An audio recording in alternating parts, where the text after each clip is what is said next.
Hi guys, I welcome you to the new lecture of surface chemistry. Now till now in this chapter we have discussed about these topics and today we are going to discuss about the colloidal solutions. Now first we have to know that what is colloidal state.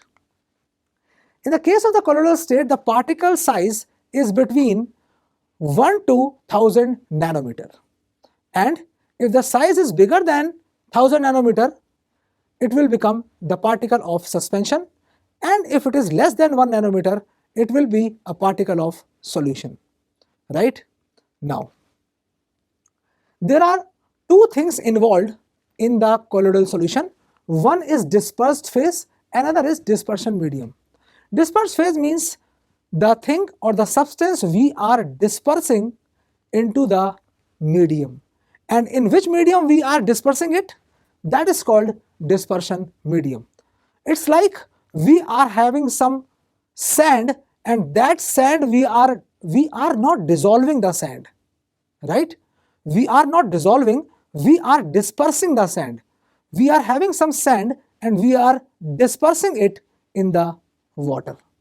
So the sand particles will be dispersed phase and water will be dispersion medium. Now if we talk about the dispersed phase, it is the component present in the small proportion consist of the particles having the size of 1 to 1000 nanometer. And dispersion medium, the medium in which the colloidal particles are dispersed, not dissolved, is called dispersion medium, and the colloidal solution of the sulfur in water, this is the example. Sulfur particle constituent dispersed phase and water constitutes the dispersion medium. Means what you want to say that if you are dispersing some sulfur particles in water, in that case sulfur is dispersed phase and water is dispersion medium. And I wanted to introduce the colloidal solution because if you don't know about the colloidal solution, it will be very difficult to understand the properties, the preparation and all other things about the colloidal solution. So this is a colloidal solution. Now you can see that the particles having the size 1 to 1000 nanometer, they are moving in the dispersion medium. Right? Now my first question is, why 1 to 1000 nanometer? Why we are taking this range? Before that, I would like to ask, something which is soluble in water, that will form solution. Something which will not dissolve in water, it will not form solution, right? So one thing is soluble and other is insoluble. But the thing which is insoluble, that is categorized into two parts. First is colloidal solution, other is suspension. What is the exact difference between the colloidal solution and the suspension? If the particle size is 1 to 1000 nanometer is colloidal solution, okay, very good. But above 1000 nanometer the size is, it will be the suspension. It means that if the particle size is from 1 to 1000 nanometer, it will be having some special properties. What those special properties are? Let's discuss. Now, the particles are not dissolving in water, they are dispersed in water, or you can say that they are dispersed in the dispersion medium, like this. Now what will happen? We have two types of colloidal solution. If we consider the interaction between the medium and the dispersed phase, one is lyophilic, another is lyophobic. Now lyophilic is, lyo means solvent, philic means loving. So they are medium loving. So if they are solvent loving or medium loving, if we put colloidal particles, they will move towards the medium and the colloidal solution will form. So we don't have any problem to form the colloidal solution. Number one, there is no difficulty in the preserving of the colloidal solution, that is lyophilic. And if we want to coagulate that will be also difficult. They will not settle down, they will move around, they will not move towards themselves because they love the medium. They will repel each other. Now, if we talk about the lyophobic particles, phobic means hating, lyo means solvent. So they are medium hating particles. So if they are medium hating particles, how you will prepare the colloidal solution? How you will purify the colloidal solution? How you will preserve the colloidal solution? So these are the problems with the lyophobic solutions. So in this chapter, first thing I want to clear, we will study very less about the lyophilic solution because they are already stable. But in the case of the lyophobic sols or the lyophobic solutions, they are highly unstable, and we have to know that how to prepare them, how to stabilize them, how to purify them, what are their properties, and etc. etc. Right? So let us talk about lyophobic solution more in detail. Now let us discuss about this solution.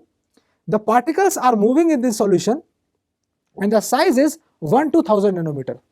Now let's take a very good example, and that is milk. In milk, there is one thing which is not soluble, that is fat.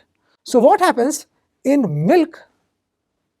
The dispersion medium is water and the dispersed phase is fat particles. Now, if it is lyophilic solution, whether the particle will carry the charge or it will not carry the charge, doesn't matter because they are stable. But in the case of the lyophobic particles, all the lyophobic particles will carry the charge and they will repel each other. If they don't carry the charge, then what will happen? They will become neutral and they will come close to each other as they are lyophobic, and they will form a precipitate that is called coagulation. So, if fat particles are moving in the milk, those all particles will be having some charge and the opposite charge will be present in the medium. So, since the fat particles are having the negative charge, all the particles are negative charge, they will repel each other and they will move in the zigzag path, right? Now, if you heat it, then we all know on heating milk, a cream comes out on the surface. What's that? You are heating the particles of the fat and the charge present on the particles is removed. And since the charge present on the particle is removed, they will come close to each other, they will coagulate and they will form a layer of the cream on the milk. You might have seen this, right? Now, centrifuge the milk. If you centrifuge the milk, in the last case you were giving the heat energy. Now you are giving the mechanical energy. So what will happen? The particles of the medium, they will collide with the phase particle, they will become neutral and again you will get cream. So when you heat the milk, you get the cream. When you centrifuge the milk, you get cream. Why? Because you are removing the charge absorbed on the particles of the fat which are present on the milk, right?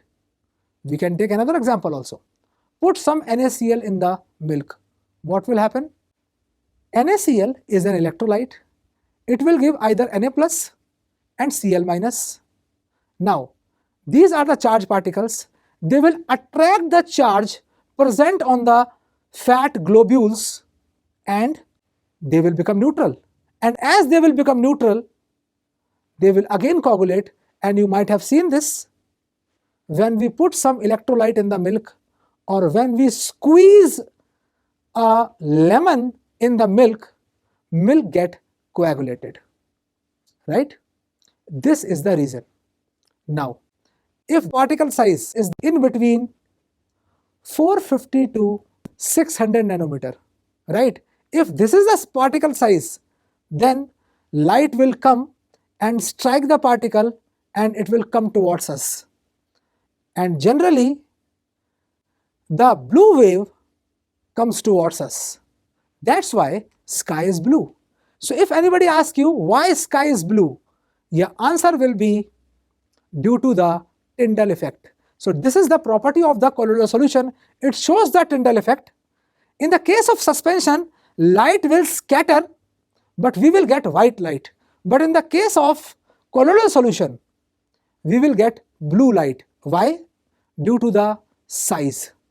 Most of the particles of the colloidal solution will be in the range of 450 to 600, and that is the region where the blue light lies, right? This is the one of the property of the colloidal solution. Let's discuss some more properties.